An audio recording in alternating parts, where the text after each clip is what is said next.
is being unpacked as a result of Jim finding this script way back on Election Day 2020. So I'm going to invite Chris McFeely and Jim Sorensen back to the stage.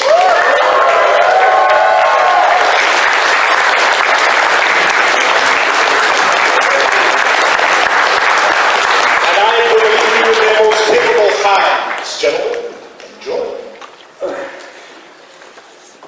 You have chairs tonight. Today, we requested them. We did. And we have water and cups. This is going to be a little bit more sedate, a little less theatrical, and perhaps a little more informational. Or maybe not more informational, but we're interested in talking about some of the whys and the hows, and we also very specifically want to address questions that you guys might have. So we've made sure to block out some time. We're sure you've got a few. As well, yes. And we're going to show you some of the R&D that you saw last night, show you some of the character designs that were made up for this and everything. So yeah, why don't you throw them? What's number one? Reels, right, he's kind of what everybody's talking about. I've been paying attention to Twitter. Well, we were just chatting about Rails, and I was speculating that the way the evolution probably happened, and we don't know this as fact, so this is speculation, or my speculation, is that Ron came up with this idea for Rails as the big Autobot, very interesting beast that shows up and saves the day. And then in the second draft, and we'll talk a little bit. Should be in the second draft. Let's do this and then get to the second draft. In the second draft, which was something that Hasbro and Sunbow Marvel had asked for, they had replaced Rails effectively with this idea of the Animots, which were the Predacons. They would have lived in a Roboto zoo, and they would have been the ones that fight off the Decepticons. What that means again? Plump the rhino, Pardo the leopard, Simba the lion, Shriek the eagle, and Thump the buffalo. And it's only because of the animal name, the animal types as well, that we were able to deduce that they were the toy concepts that eventually were factions switched to become the Predacons. But it also gives you a good sense as to Ron Friedman's mindset, because he was undoubtedly said, okay, use the Animots, they're beasts that combine. Certainly Hasbro had toys in development at this point. They probably looked at the script and said, oh, we have these animal toys, we don't have a train toy, we don't want to make a train toy, so let's have the animals fill this role.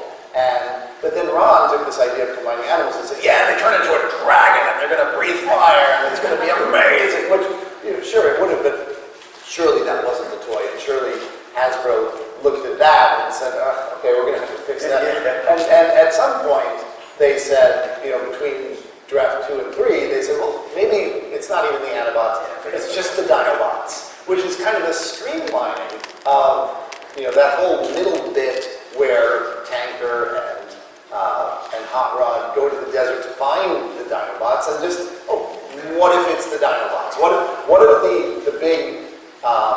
the big reinforcements are the Dinobots? And you can see how that's a much more streamlined script, and it lets the Animots debut later as Predacons, and it gives you that mindset. But just you mentioned Tanker and Mantlar and all that, so you should ask the audience. Who among you wasn't here last night at all? Oh, just a few. Okay, right. That's good, because there are a lot of people may not be fully aware of everything we showed last night. It's been on a lot of Twitter and everything, but Tanker and Mantlar, just some of the original characters that were in this draft of the film and the story. But there's a lot of stuff to still talk about. We're very much following up what we were talking about last night, not retreading.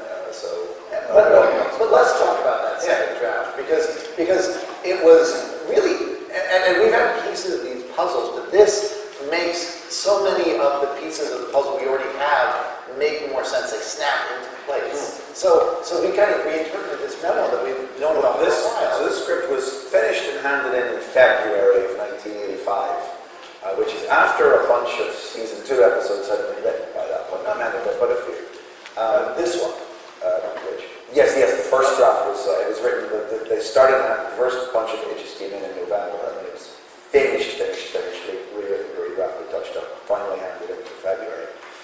for about 10 years or so, we've had this document that was written in March '85, a month after this was sent in, and it was a treatment, an outline for the film, a list of all the characters that would be in it, scene-by-scene breakdown. It has Cup, it has Scourge, it has Cyclonus, but it also has the Anibots, and it's the outline of what became the second draft.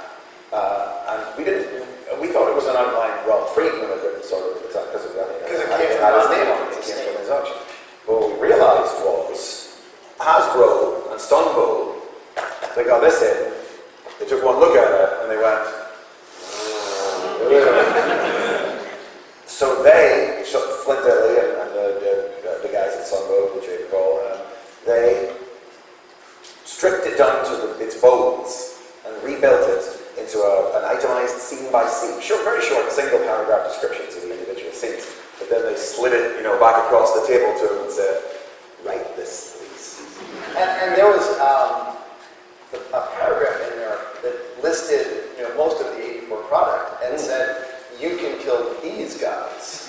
And I don't think we necessarily have the correct interpretation of it, because again, we thought Ron had written it, so we were thinking that this was for Ron. But no, what had happened was that Hasbro had seen how Ron had created a bunch of new characters, which I'm pretty sure he was supposed to be doing, and then killed a bunch of them off. And that kind of defeats the whole purpose of introducing the new characters. So what they were saying wasn't that they had to so much as if he had to kill anyone, these are the people who you can kill. And he took it to heart.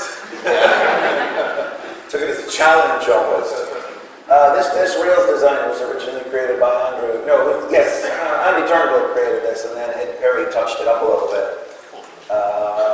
And then they also created individual designs for the caboose, the cars, the flatbed carts on which the vehicle mode always ride. Yeah, I think we said this, but I love the image that Ron had conjured in his mind of, it's a train, it has a bunch of flatbeds, and each one has, and he's almost coy about it in the script. There's an ambulance, there's a Volkswagen. There's giving it away. Yeah. I suppose if you're thinking it's a theatrical film, and not necessarily parents in the audience will know what they're seeing when they see the film. It turns out all the cars being transported on the back of this train are the robots in disguise. It's a good image. And these rocket fuel. This is the main purpose of Rails. He's bringing the rocket fuel to replenish the fuel supplies of the Autobots on their siege of the mill. And they had made that, I think we said this last night, but they made that a plot point, that the Autobots wouldn't be able to hold out the mill because they just didn't have enough fuel. They were rapidly diminishing. And there's a scene that we didn't get to where the Autobots are, beat up and weary and limping back, and then they refuel themselves with their limited supply, and they come out and they're energized. And they're like me last night, not like me right now. And we must be fair, actually. We made the joke. Rails turns from an ordinary train into a laser bullet train. Why even transform at all? And actually, no, there is a reason for that in the script. It's because they deliberately do an obvious overland fuel delivery to draw out Megatron into an ambush, and that's why the Autobots are on the vehicle mode on the back of the train and spring the attack on them and everything. And it's relatively successful. Yeah. I think the next one is... Oh yeah, there's the laser bullet train. Flaming jet exhaust right next to a row of rocket fuel. Whatever. The next one is... There it is. Yes. Snake oil. Snake oil. Again, Andy Turnbull created a base for this. Jim, you got some Flora-Deering design sheets of how he drew serpents and snakes and other stories. Yes. And Ed really went to town on this one. He spent a lot of time on this one, and he killed it. I mean, look at that bad boy. I mean, I would buy that toy. How long, right? It's out there in the world now. How long? It's like, for instance, Stripes, the Tiger cassette who's in the second draft, but then gets cut out of the finished film. He's had multiple toys now, so... let's see. Yeah. I'd buy it. There it is again. Yeah. That one's like this card. Is Chris in the audience? Chris, you out there? There he is. Give that man.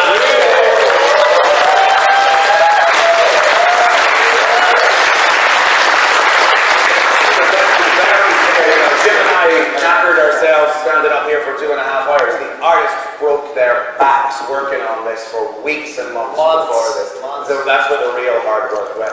Andrew Turnbull, Ed Perry, Chris Carter, and James Marsh. That round of applause for them.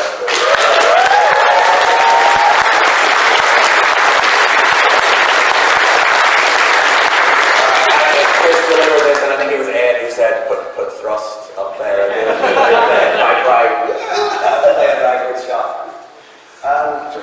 Well, it was January, right? Is when we started doing the Yeah, that's January is when you and I had the conversation with Dave and the process began. Okay. But the whole process began. Was that 8 months ago? Yeah. I don't remember what order these are in, so we'll find out as we go. What's next?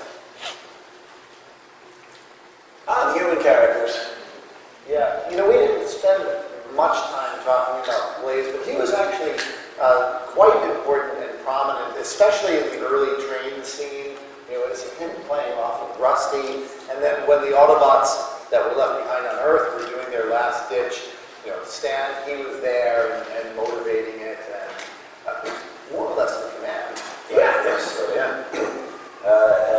It's like he doesn't really have like a big. There's no hero moment or anything. Really want to. He's just like a presence. And don't these just look like Sunbo's human models? I mean, it's working. I think the full body shots. There's Rusty and his spacesuit. Ed took the spacesuit design from Marissa Fairborn, Five Faces of Darkness. No, ABC Troopers or something like that. I think yes. And otherwise, I saw some speculation on social media that maybe some of these models that you're saying are Frankenstein together from old Sunbow reptiles or anything. There are a few models here where we used original Deary designs and put new colors on them. But if the Deary design didn't exist, I created it from scratch. And that's Rusty. There's Daniel. I said I didn't think there was any. I thought we didn't. For the sake of expediency, I was fine. I thought we could just use the old silver jumpsuits from the film, even though it wasn't necessarily set in the future. The date's given for it, but that's the thing. The date, that's the interesting part. When the second draft comes in, it's just presented as being 5 years later. But Daniel still isn't Spike's son in the second draft. No, Spike's not in it still. It's just Daniel, and it's only. I guess we have Flint and the Sunbow Brain Trust haven't even conceived of that yet. I wonder if possibly the idea of setting the future was to justify the relationship between Daniel and Spike. Maybe. Which also seems like a slightly strange choice, because he could have just set it in the present and given Daniel's role to Spike, which isn't that prominent in the final film, given that in this version of the film, he and Ellen are the heroes. Yeah, they went in the decade line at the end of the thing. You saw it last night. Daniel is the one who opens the Matrix at the end of the film and destroys Unicron. He doesn't become Daniel's Prime or anything. Let's talk about the phrase, till all matrices are one. Yes. Because that phrase shows up not when Prime dies, but a little bit later. Do you remember the first time it shows up? Was it in 1977? You can probably look it up, but I can't search it. You can't? No, it's not Luciano, it's just video. Well, I can, so you talk a little bit. So Matrix is the term that the film uses to refer to Optimus Prime's essence, or which in the second, in the memorandum that we were talking about before, this new outline that Sunbow provided, they said they wanted a new name for the leadership essence. And in the second draft, Friedman replaces the term, the Decepticons have essence, and Optimus Prime has a matrix, and they're both tiny little glowing figures. He replaces it with the term life spark, which is essentially 100% analogous to the spark as seen in Beast Wars, but which, when we got that, again, this is a decade back, but that gave us sudden new context for Target 2006, of all things. Some of you may know that there's a line in Target 2006, the old Marvel UK serial, where Cyclonus is explaining his origin for the first time. It's the first time the story even really talks about Unicron and where these new Decepticons come from. And he says Unicron took what was once life spark, resculpting him, restoring him into Cyclonus, as if Cyclonus had been created from a Decepticon called a life spark. And we realized now that Simon Furman, working off of some version of the second draft, or other people, had simply misinterpreted a stage direction that said Life Spark becomes Cyclonus as being the name of an actual Decepticon. Yeah, again, it's that game of telephone, and I couldn't find it. But yeah, they had introduced that phrase. I think when Magnus was At least was I've dying. been in there before. And then Daniel, like right before he's going into Unicron's core, says, yeah, till all matrices are one. And it's fun that phrase manages to evolve. I mean, it becomes till all life sparks are one in the second draft. Till all are one. You know, when I was a kid, I always thought till all are one meant till Autobots and Decepticons team up to fight Unicron. I always thought the final act of the movie fulfilled the prophecy in that sense, and that's why Autobots was able to open the Matrix and it fulfilled prophecy after the story. I think that works, and I think that... But a lot of people read it that way. Well, I think you come back to the heart of it, and it's like, yeah, we really did just meant till everybody was dead. So, till the end of time, till the end of the universe when all life meets again in the next world. Yeah, but I mean, Simon Furman took it very literally, and It's become the big climax of the Marvel G1 arc is the Autobots and Decepticons uniting without a major for most of And it. it's become kind of like one of the great, meta Transformer science. I mean, a lot of things have explored different interpretations. Did Beast versus Megatron ever do? Well, in Beast Machines, he starts eating sparks, but he doesn't ever say the line. I remember fans making the observation at the time, back in the day, that Megatron was technically fulfilling the grand plan by consuming all the individual I sparks. just didn't remember if they actually said the line or we just think he really does. hoped he did. So. I think the next one is Ellen. There she is. She reminds me of Dr. Harding from Day of the Machines. That's actually the other ones. It's the Great and Teal. I think it's Blaze is next. There he is. Great job on these. But I'll compliment the artist all day long. It's like when I was talking with Bill, we were getting close to really getting the things rolling on this. I talked to Bill and he said, I know Ed is so busy doing so much work for the convention. Ideally, if you could have all Ed all the time, but I said to him, if Ed is too busy to draw any of the images, of Ed can just do the character designs because he'll nail and he'll just do pure sunload and it'll be perfect. It'll give us the perfect basis to work everything else off of. And that's what happened. I mean, this guy can step right out of the pages of G.I. Joe. I mean, nobody would think twice about it. Hey! Tanker. Clearly, the character who evolved into Cop. I'm going to pull up the code, you can move that for a minute. Yeah, well, I love it. And the character description in the script is very explicit. This is, a one-eyed Autobot, who's grizzled and old and damaged, and he turns into a Sherman tank. And that's exactly it. I love the little touches in the artwork, like, the side, so you can see how the treads work. Because, the character designs would do that when they needed to, not every time. But, you can see the turret hanging off of his back, the treads on the side of it. And he just looks great. And this kind of brings me to the idea of, what Hasbro was kind of looking for in this script. And one of the things they were looking for was the next generation of Autobots and Decepticons. So I'm positive that the reason that this guy couldn't be a tank was they wanted him to be a car of some sort. They wanted the Autobots to have a bunch of cars. And at one point it looked like the cars were going to be Hot Rod, Cop, Blur, who's in this draft, and Wheelie, who was a new character. And I'm not sure if you agree on me with this one, but I was thinking that in Hasbro's mind, Wheelie was just a normal, regular Autobot car, and then Ron wrote him as this very, very small, tiny guy who's hanging out on top of Grimlock's head. It's a weird article. It's like so Wheelie's not in the script, as if you saw the thing last night, but the Dinobots do have a friend, and he's this huge junkion named Scrapple. We didn't really have time to talk about him last night at all.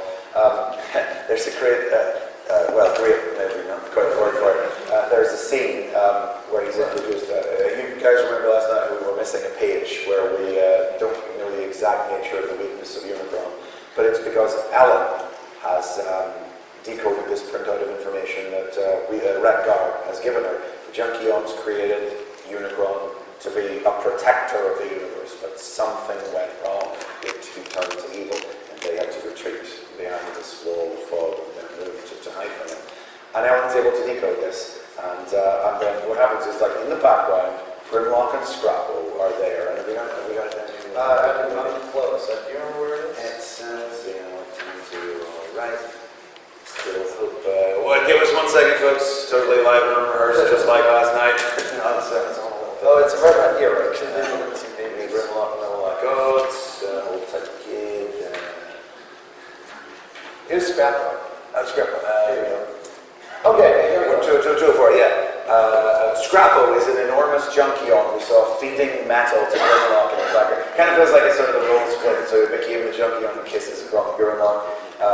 Scrapple says, Grimlock, wait for Scrapple! And Ellen takes notice of this guy, which just shrugs, Scrapple's taken so basically Scrapple's very impressed with Ellen. I think that's we don't have full context. But Scrapple says, Grimlock smart. Grimlock tell Scrapple more about she-bots. Yes, there's this whole thing in the script with Wheeljack and RC. But, we talked about the gender politics of it, but as questionable as it is in the year of our Lord 2022, it is well-intentioned. Yeah, I don't think it was mean-spirited, because I don't think they're not actually making a sexist joke. Wheeljack is supposed to be, nearly sort of rude word there on stage, is supposed to be in the wrong, and RC is but because what happens here is, Grimlock responds, this is Grimlock now, we stand a woke king, she-bots strong like Dinobots, Grimlock get Wheeljack to make Dino Girl, make she-bot for Scrapple, and Scrapple's like, yes, good, Dino Girl for Grimlock, and Grimlock says, stay close, learn much from Grimlock. Women are great, come here like that.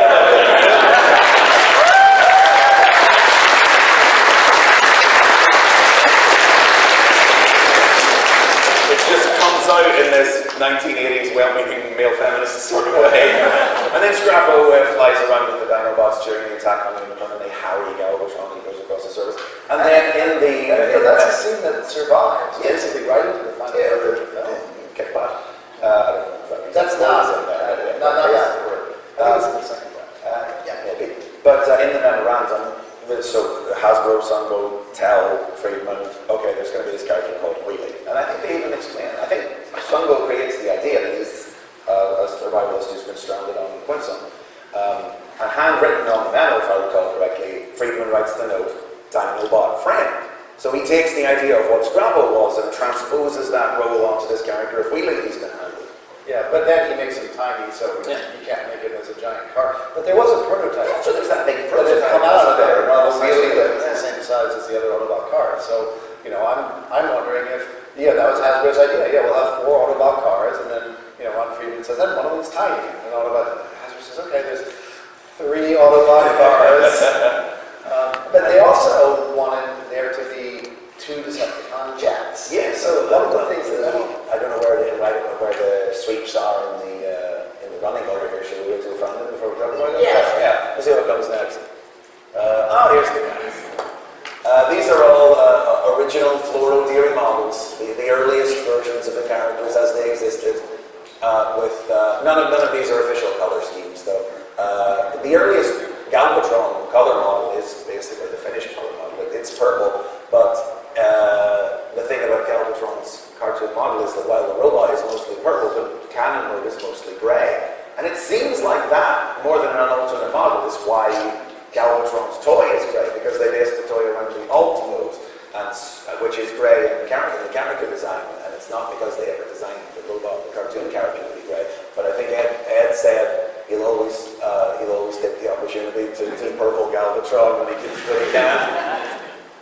And well, I just threw some colors together. It was a bit like some of the Random Acorn episodes. And then, Magnus is, the Magnus design is one that's been floating around for a while. It's Fluoro Deary. Which hasn't happened. Yeah. After they decided to use the pirate conflict. But this is a great interpretation of the character. Oh yeah, that's the thing, because obviously the version of it that's only ever been online is the hyper-detailed first draft of the art. you've probably seen some earlier concept like online where he always starts by drawing super detailed versions so that he can figure out where to scale the detail back and keep the essential lines. And when I got the reference together and sent it through to Ed, I was like, well, we've got this already, no need to worry about it. And then I was like, oh wait, no, sorry, I just realized we need a simplified version. I didn't mean to make work for you, but it took champion, you know, it was brilliant. Yeah, and I mentioned this last night, but they really gave Magnus and then Ultra Magnus a lot of gear. It wasn't just the one, but I mean, that was a particularly memorable one. But he had at least 2, maybe 3 of these moments in the film where he really had a chance to shine. And I would have loved to see this turn into that, you know, jet-powered combine, or a vehicle to run someone, or the steamroller. No, that's a point actually. Yeah, Springer. I don't think we have a slide of Springer up here because it's just the original, the early design that which what he looked like in the Marvel comic. But we noted last night how Friedman had a character, but he didn't necessarily think about what they turned into until he needed to. So with Magnus, it's only in a scene where he transforms for the first time. He might have transformed even earlier, he just didn't specify. To run over some Decepticons, and he was like, what would be a cool, exciting thing to do that with? And he was a combine harvester with thresher blades, or a truck with ramming bumpers, and he does the same thing with Springer. For me. Yeah, and find the jumping bit. But the other thing I loved about this version of the script, and I'm a little sad they dropped, was the idea that, you know, when he went from being, you know, an Autobot to being the Autobot leader, he became Ultra Magnus, because that feels to me like it lines up with the nomenclature idea of Optimus Prime. And I'm a little surprised. It's such a good idea. I'm a little surprised that they dropped it from the second draft. I mean, it might be because they wanted Rodimus Prime's transform to be a little bit more special. That's probably what they were thinking. You know, Rodimus actually does get a new body compared to Hot Rod, and Ultra Magnus does not. So that was, you know, possibly what the mindset was. But I like the idea of the Ultra Magnus. And Springer, which hopefully we'll get to in a second. I've got it. Here we go. Oh, okay. He's just randomly throwing out. It's after the scene with Starscream where the two are smashed together.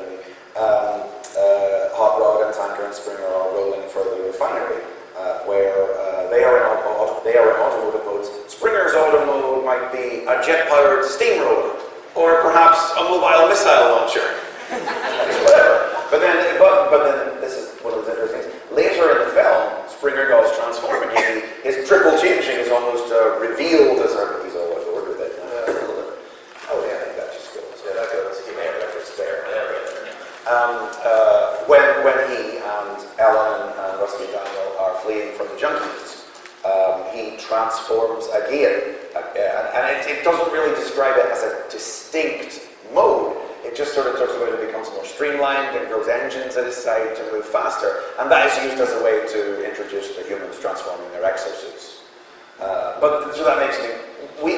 basically the only thing we know that Friedman was definitely given for this draft was kill Optimus Prime. Yeah.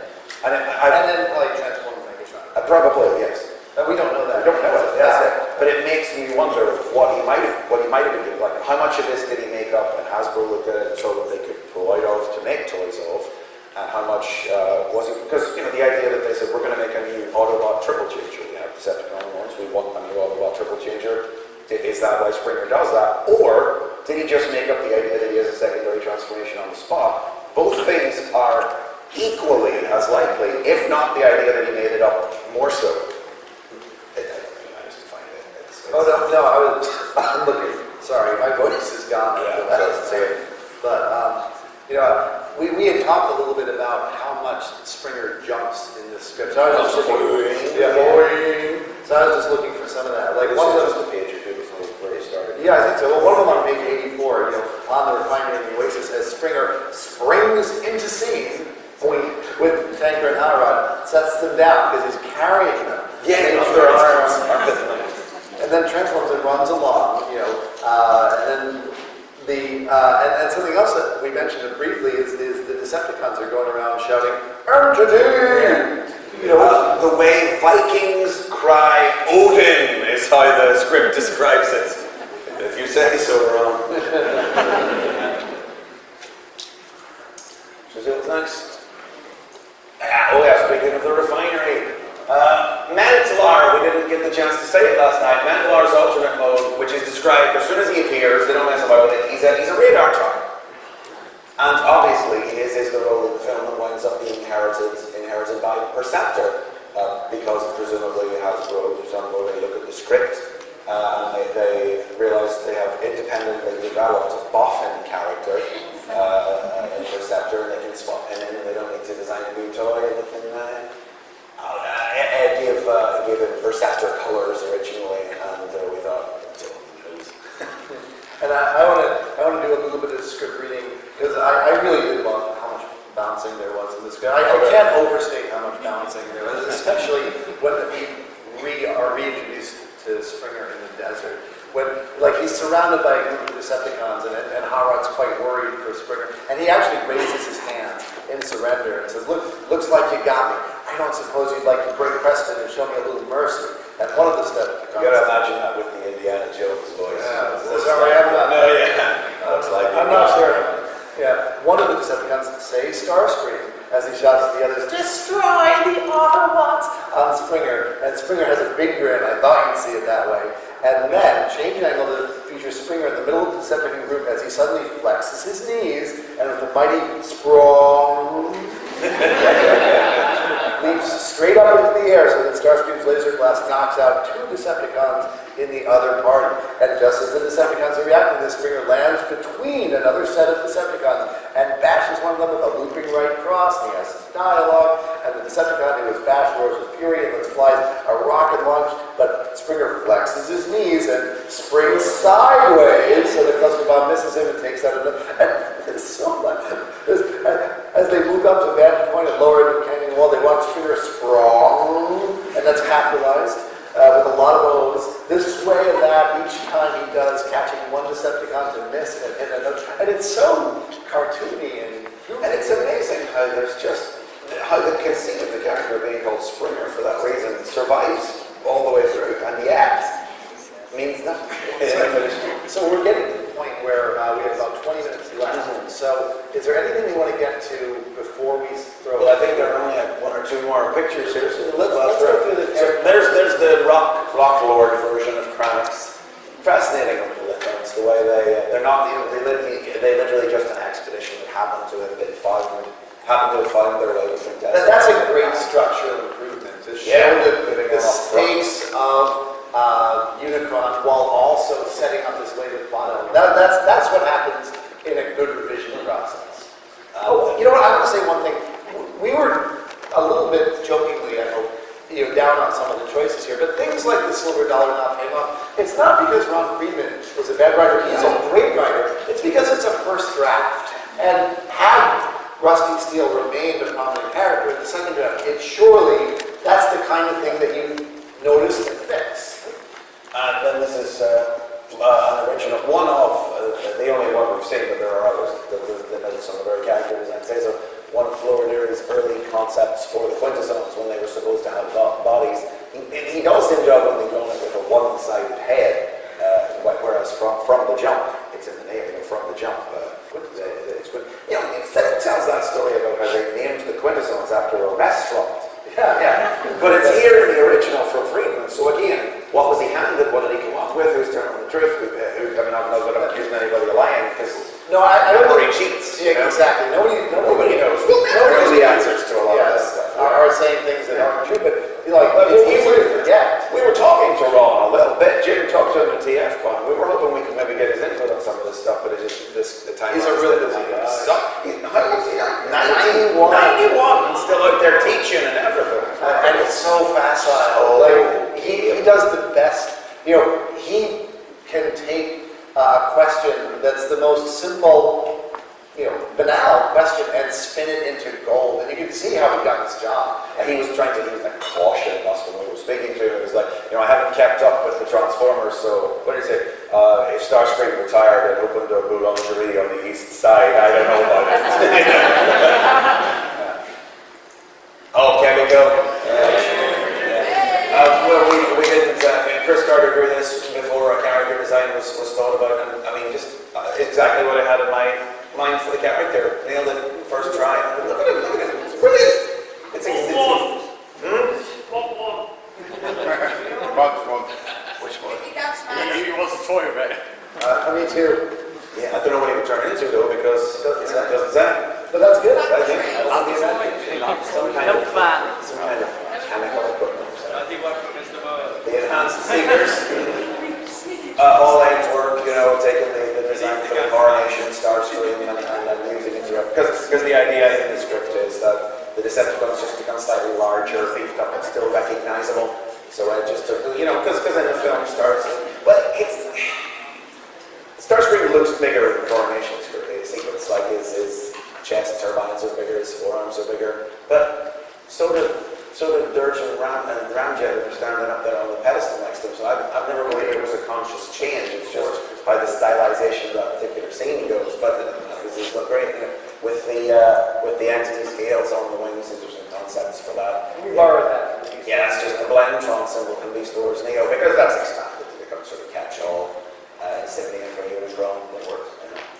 And then this is the last one. I think the sweeps. The original sweep design on the... And that was the other thing we wanted to the sweeps, yes, that's right. is the memo had said, you know, we'll make the sweeps Decepticon jet. It's at that point that someone seems to have misinterpreted the word sweep party as meaning a party of robots named the sweeps, rather than a party of robots which conduct sweeps of an area. Or they just went. Or they decided to. But I'm going with misinterpretation on that one. But yeah, they knew that the sweep was going to be a character, and they said we need a Decepticon leader character. That's where it's like, needs to be developed. And scroll there on the original document is Friedman writes, naming Scourge. And right below that on the document is leader of new Decepticon planes needs to be developed. And that was what became Cyclonus.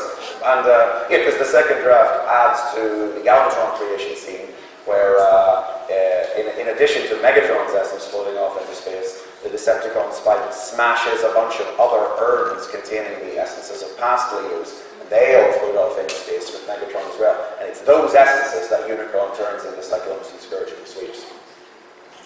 And is that what we got? And then Rick, we talked about Rick yesterday, the idea that he's a motorcycle with sidecar, so they kind of beefed up. He doesn't talk TV yet. That's it's not. The Jumpers don't talk TV. Yeah, it's much more of a road warrior type thing than a biker guy type thing. Yeah.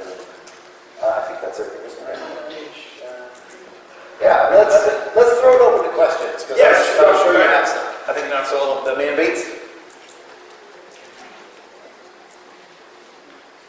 So you went on at length about how many pages, how detailed everything, but even small scenes. Was there any mention or idea of the runtime of this? Oh God. Yeah, we just wrote until it doesn't say. We were kind of estimating it would be a little north of 2 hours. That's just our. What's the old rule of thumb? They say like 1 page for every minute of dialogue. Usually, don't they in a feature film script? Of dialogue, yeah. But then of course animation is very different from that, and you saw from the bits we read out how much space he gave over to describing things that could be on screen for a minute and then gone, or less. But yeah, it feels like a 2 hour. It is big, and you know one of the really beneficial changes to the structure of the movie really is pulling out, combining Autobot headquarters with the steel mill was a very smart change. It makes it very, a lot simpler, and then not having the Autobots running around from location to location on Earth. They just, go to the ship. And they also call that like part 3 of a 5-part miniseries. Yeah, it kind of feels like that, doesn't it? Or maybe part 2 even. But and they were also a lot more economic with their ships. There's the Autobot shuttle that comes, right? The Decepticon ship that Megatron creates, and there's one more shuttle that's docked at Earth. In the final version, it's the Revenge. You give the it Revenge. Yes, you named it, didn't you? Or have a conversation with someone. Yeah, that's the out was the first place you gave it. Yeah. But yeah, that's not the Revenge. No, yes, the Revenge. Yeah, the victory is from and that was that's the one that came because ironically, I guess, because they lost. And it was rambling. A little bit. But yeah, that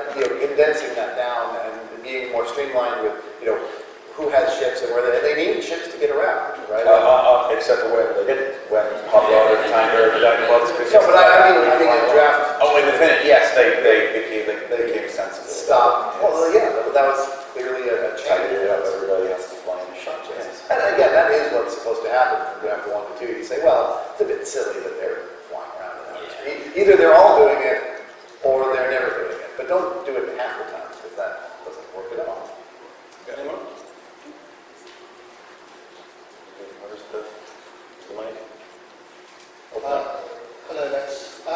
Thanks. I really enjoyed the panel yesterday. One question which I had when I originally saw the movie is who is Unicron? What is he? Why is he out there causing all of this destruction?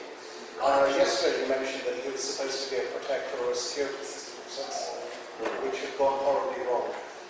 Did they experiment with any other origin stories for Unicron? And why did they end up stripping all of that out and just having him there without any explanation? What's going on? I would love to really know the answer. You know, there's nothing that remains in the second draft about Unicron. So. Yeah, I mean, they took all that out. I think it's to Ron's credit that he felt that Unicron needed an explanation.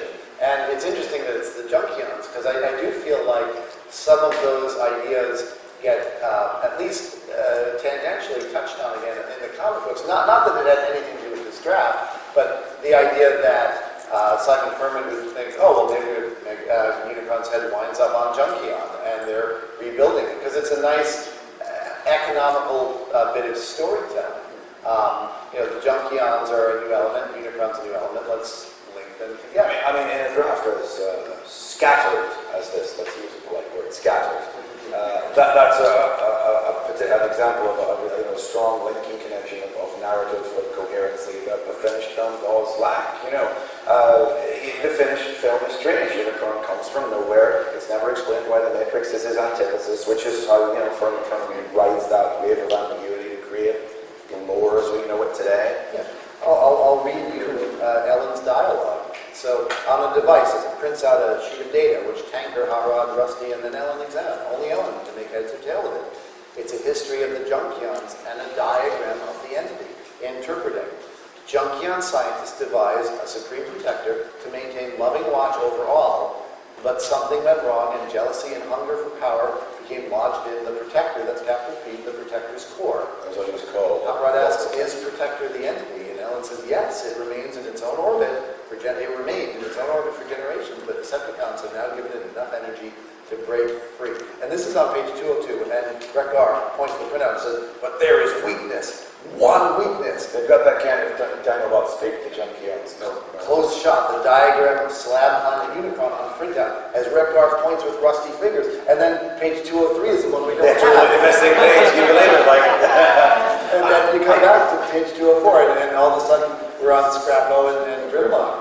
I like the idea that the word, the phrasing, protector to maintain loving watch over all. And they simplify it and they say something went wrong and jealousy and hunger for power corrupted it. But I kind of like the idea, that something designed to lovingly watch over all. Well, if that goes wrong and becomes, a science gone wrong story, isn't the best way to love and watch over all to take it within yourself, to absorb everything, to consume it all? I don't know if that's what he intended, but it's both between. It feels like it is, because he had that very Wagnerian sense as to cause and effect. It's not in a linear way; it's in a bombastic way.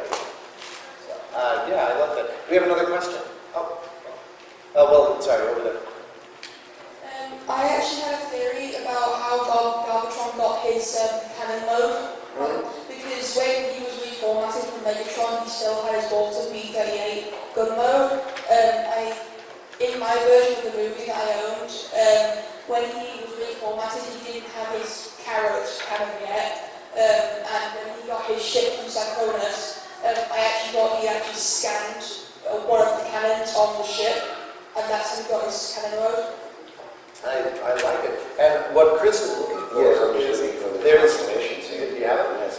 Go for it. We have reserved for negotiation. Your Sora shall return you to the cold emptiness of the grave. I agree to enter your service.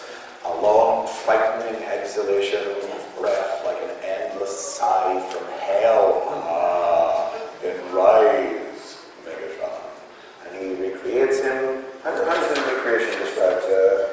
angle to include remnants of Megatron's body which lie beside him as he stands in the cold ray. That's how they consistently describe Unicron's being like cold ray. Forget the red torture, like, you know, it's a chilling light that cuts through. There is a tremor like an earthquake, and a tight whirlwind rises around broken body lines, spinning them around and around as the cold ray around Megatron swells, then separates into two parallel vertical rays of light. The new ray encircling the swirling whirlwind of body remnants, which then reassemble themselves into the original form of Megatron, but then, as the whirlwind keeps spinning, into a new and larger but still recognizable form of Megatron, with different sidearms and uniform detailing. That's a line that's used in the second draft as well, the idea that uniform, and there's a bit of it in here, so a black battle dress and stuff like that, with their clothes. Uniform detailing and a new insignia, which will be the insignia of the entity. This new Megatron form also becomes coated with metallic scales, and then in an explosion and blinding flash, the two forms of both light merge, and Megatron's essence is blended into the new Megatron form. The whirlwind and rays instantly go out, and the new Megatron opens his eyes, flexes his arms, hands, jaw muscles, etc. And then he's Galvatron. There is a bit of, you know. Yeah, no, that's what I was going to get to. So after he's transformed, and they have a little bit more back and forth, they describe him as Megatron-Galvatron in the stage direction. And he says, but what of my transformation ability entity? And the ghostly voice laughs, transform and find out. Megatron, that's how they describe it. Megatron thinks hard for a beat, twitches uncertainly, and then with a flash and suitable SFX, transformed into a huge, self-propelled laser cannon, which is a rocket-like death ship consisting of many platings of armor, auxiliary cannons, rocket launchers, etc. And Megatron-Galvatron loves it, laughing maniacally. What power! What capability! Hail, entity, and hail, Galvatron! So that's how he conceived of the Megatron transformation. Because there's no, this should be a ship. Until later, he literally transforms and flies off in alternate mode. It's self-propelled. Makes you reconsider selling your Titans Return of Galvatron now. I think Galvatron. I'm in the minority. So do we have time for any more questions? I noticed yesterday, and in all the images, Hot Rod, he didn't seem to have his Autobot emblem. Was there any reason behind that? It's not there on the original character design. I like that you noticed it because it is such a weird little touch. I wanted to use that early design. Yeah, go back to it.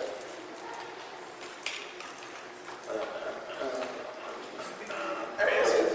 Just with that little. I think the Rodimus Prime toy has that little wick on his collar there, that little rectangle. Because that's the funny thing.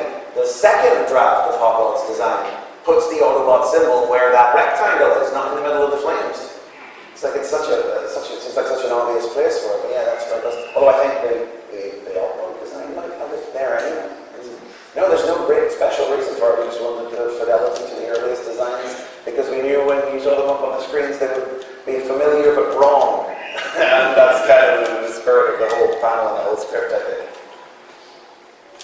Over there. Hello, boys. Hey. Last night we discovered why they were finally called the Sweeps. Any idea on Cyclones' Armada? Well, it's because in the original, not this but in the second draft, there were just supposed to be more of them. There was supposed to be a whole army of the duplicates of Cyclonus in the same way Scourge had loads of duplicates as his sweeps. That somewhere along the way they changed the visual and made it so that it's just the 3 Insecticons. Because, like we said, Friedman's creating all these generics, troopers, officers being thrown around, and as he wrote it, it's just a bunch of rando Decepticons thrown out into space. So there could be infinite number of them to be made into infinite number of these duplicates of the 2 main leader guys instead of 5. But they changed the concept to be just the Insecticons and stuff like Cracker and Scour, but they don't change the dialogue, so we wind up with Cyclones and the one guy.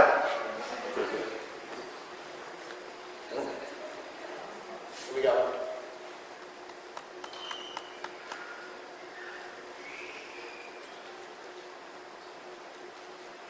I actually have 2 questions.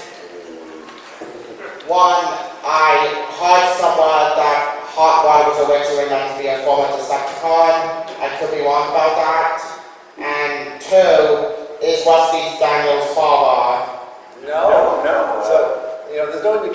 Hot Rod was anything other than a very youthful, ordinary Autobot.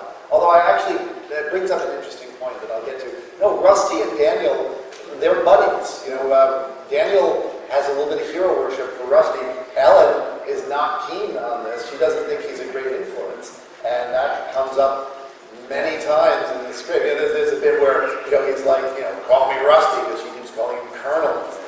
We didn't get to the details so much about that, but it's like you've seen in Indiana Jones film, how that banter is back and forth. And, Hot Rod really shines in this script. Almost more, other than, at the very, very end, almost more than in the second and third drafts of the script. He's very motivated by his guilt, but he also is consistently stepping up with ideas and initiative. He does defeat the squid, just like in the final version. He comes up with the plan to fight the Sharkticons, and a lot of this we talked about, but it's this sense, like, I can really see how someone would read this character and say, aha, light bulb moment, he's our main character. It's obvious, Friedman describes him as a Luke Skywalker, a young boy on the cusp of manhood thing, and he has these moments. And at the end of the film, he is the one who takes charge on Hot Rod as he takes charge at the head of Autobots. Autobots transform and roll out. The day is ours. And he leads the charge to escape Unicron as he is destroyed, as in the finished film. It's just that he doesn't become Rodimus Prime and isn't singled out in the victorious new Autobot headquarters as array of Autobots and General Blaze and human troops form parallel parade, viewing ranks, cheering as Hot Rod Tanker, Rusty Elm and Daniel lead the victory parade. Praise Star Wars. This thing is Star Wars. Lead the victory parade and Rusty voices standing on his shoulder as we fade out. So he doesn't become, and it's in the memo, in the outline that Zundel provides, I think it's even underlined where they describe Hot Rod as a young hero, just a man who looks over. He must be shown to grow. So they obviously read the script and didn't quite think that was as clear as it could be. What was the other part of that question? Hot Rod and we played this. We got to this. Do we have time for any more, or are we at the end? I'm afraid, unfortunately, we have run out of time. Well, Well, Sorry. thank you guys. I'm glad you enjoyed it. Thank you.